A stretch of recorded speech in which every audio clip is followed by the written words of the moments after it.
Former Erie County Executive Chris Collins is heading to Congress after defeating Democrat rival and former county clerk Kathy Hochul. This comes after an all-out political war between these candidates. News 4's Anthony Kanji caught up with both of them today. Anthony? Well, Don and Jackie, Chris Collins said if elected, he would back the Romney administration politics that came before Congress.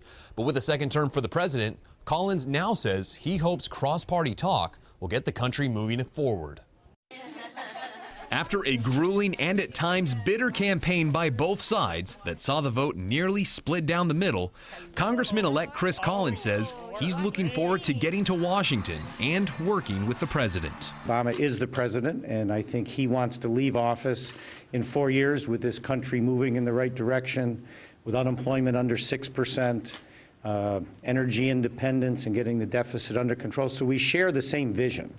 And so let's debate the issues and let's compromise where it's appropriate and get this country moving. During his acceptance speech, President Obama brought up the need to stop the cross-party gridlock that was seen during his first 4 years in office. And in the coming weeks and months, I am looking forward to reaching out and working with leaders of both parties to meet the challenges we can only solve together. I'm going to take the president at his word and hopefully be one of those that he can reach out to and get this country moving again, understanding there are differences. What about the other side of the coin, though, in terms of working on the other side and really to get the country going? Well, I'm hopeful that Congress's rating at 7 or 8% approval rating, because there was not bipartisan work on behalf of the country.